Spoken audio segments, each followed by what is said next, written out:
Kemarin Lisa Mariana diperiksa di Cyber Polda Jabar, mungkin seperti apa Bang rangkaian pemeriksaannya Bang? Kemarin kita menghadiri panggilan kedua dari Cyber di Polda Jawa Barat. Ada 30 pertanyaan, ya puji Tuhannya kita disambut dengan baik karena kondisi kesehatan klien kami kurang bagus kemarin kan, karena kan dia habis operasi bariatrik. Jadi akan dipanggil ulang lagi mungkin minggu depan kayaknya sih. Minggu depan itu aja sih. 30 pertanyaan itu seputar apa Bang?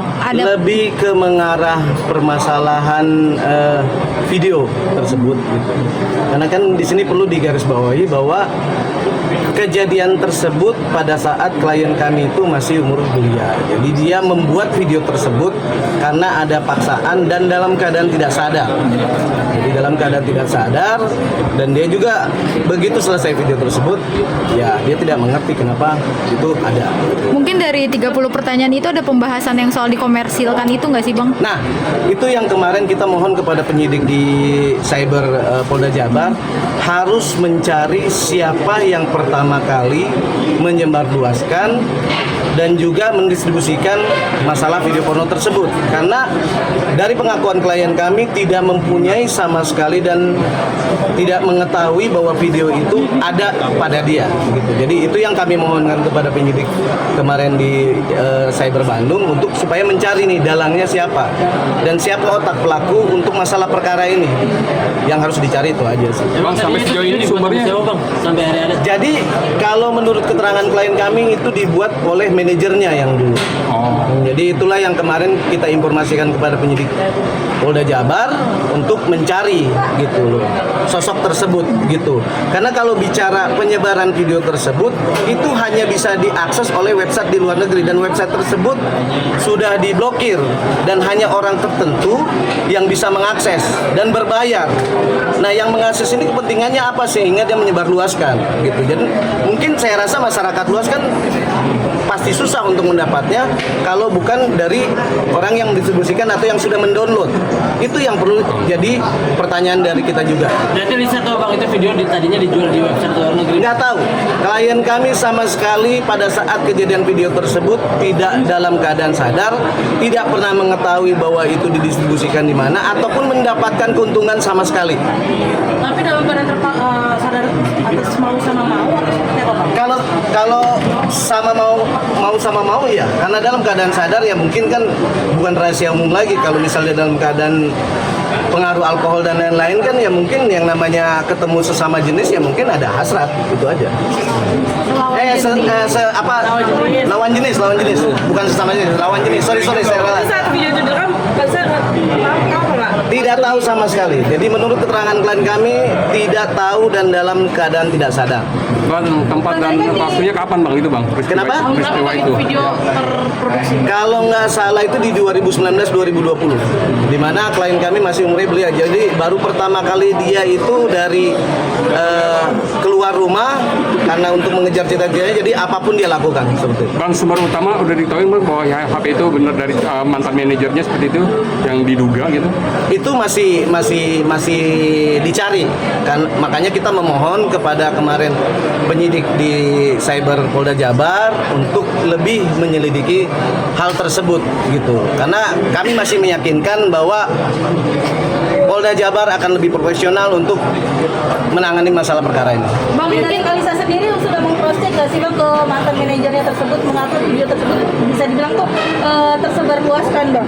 Nggak tahu, makanya dia juga kan kaget ketika muncul permasalahan dia yang sekarang sudah viral, kenapa video itu baru muncul. Itu yang dia kaget dan klien kami sangat tertekan dan dia juga tidak sanggup untuk melihat tersebut karena dia juga baru lihat bahwa apa yang dia lakukan itu kan dalam keadaan tidak sadar, jadi dia baru tahu. Jadi klien kami adalah korban juga di situ. Bang, mungkin untuk pemeriksaan minggu depan udah ada tanggal dan harinya Bang? Belum, kita masih menunggu surat panggilan dari Cyber Polda Jabar. Ya, kita tunggu aja nanti gitu. Kemarin diperiksa berapa jam Bang? Kita mulai diperiksa itu dari jam 11 sampai jam 4 sore ya. 4 sore. Jadi tidak bisa dilanjutkan karena ya klien kami keadaannya kurang sehat. Jadi Kenapa Bang? Beberapa kali kalau saya perhatiin setiap ada pemanggilan kan dia selalu tidak dalam badan tidak sehat. Kan kalian bisa tahu nih di media bahwa dia kan habis operasi bariatik, masih dalam keadaan recovery nih, penyembuhan kan. Yang namanya orang habis operasi ini kan nggak cepat sembuhnya, jadi dia belum bisa duduk lama ataupun beraktivitas seperti biasa. Adapun mungkin kalian misalnya dia ada ngonten ataupun segala macam, ya itu kan bisa dia deteksi dan itu bukan waktu yang lama kok. Tapi cukup terpukul Bang dengan peristiwa ini Bang. Terpukulnya apa nih? Untuk Lisa Mariananya. Lisanya. Oh ya pastilah tertekan, karena kan itu kan memori dia yang lama. Kan saya bilang bahwa klien kami juga kan mempunyai historical yang nggak baik juga. Sekarang kan di sini kan tujuan dia adalah untuk memperjuangkan masalah anaknya dan dia mencoba untuk lebih baik ke depannya.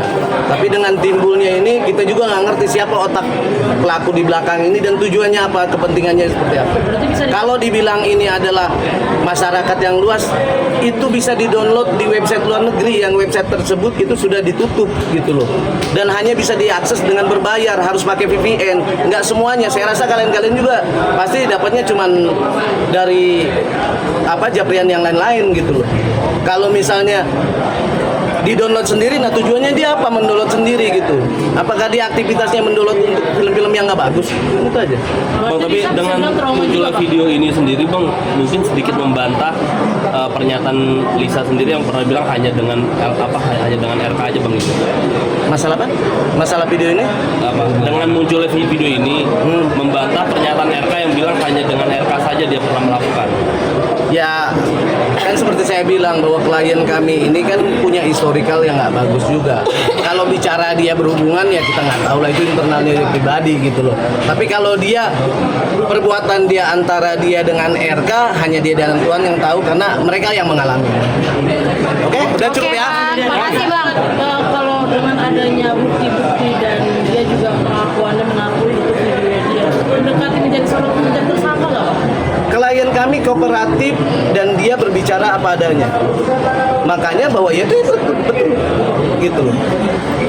Karena kooperatifnya dia gitu. Cuman kan kita harus lihat di sisi bahwa dia itu adalah korban karena ketidaksadaran dia pada saat melakukan hal tersebut. Kalau dia dalam keadaan sadar mungkin kan dia tidak mau. Tapi karena di situ ada bujuk rayu, ada iming-iming dalam keadaan under alkohol juga. Iming-imingnya seperti apa Pak? Duit kah atau Ya mungkin entah apalah, mungkin fasilitas yang diberikan ke dia lah, tapi tidak terrealisasi dan dia tidak pernah menerima keuntungan tersebut. Bang, mungkin Dengan kasus video ini ada ketakutan bahwa memperjuangkan hak untuk anaknya ini jadi kayak keganggu nggak sih Bang? Seperti apa? Nggak ada masalah, itu kan berbeda. Yang jelas kami tetap mendampingin untuk perjuangan klien kami ke depan. Kalau yang masalah apapun perkaranya dia itu kan perlu diuji dan itu masih teknis ke depannya. Bang, mungkin Bang terakhir. melihat ada benang merahnya Bang antara keluarnya video ini dengan kasus sebelumnya. Kasus apa nih? Yang di Bareskrim Bang. Kasus dengan yang sekarang ini rame itu. Saya pikir polisi udah lebih profesional untuk bekerja, biarkan mereka bekerja dan kita tidak mau mengintervensi ke depannya. Ya biar selama polisi bekerja dengan profesional, kita sangat salut. Tapi kalau ada keganjalan ataupun yang lain, kita pun akan melakukan upaya hukum nanti ke depannya. Karena kita juga sudah mengirimkan surat pelindungan hukum kepada Wasidik, Kabid Propam dan lain-lain untuk kepentingan klien kami. Dan sudah ada dijawab juga dari Mabes. Maupun kemarin untuk yang masalah di Polda Jabar, kita juga sudah mengirimkan tersebut tembusannya ke Kapolda maupun ke Propam di Polda Jawa Barat. Bang, Oke? mungkin terakhir pemeriksaan di Bareskrim mungkin hari Kamis ini jadi atau di minggu Kalau depan. pemeriksaan, kalau nggak ada halangan besok jam 11 nanti akan hadir di sana untuk pemeriksaan. Saya mendampingi dengan klien kami dengan tim kami kuasa hukum. Oke, makasih Oke, Bang. thank you semuanya.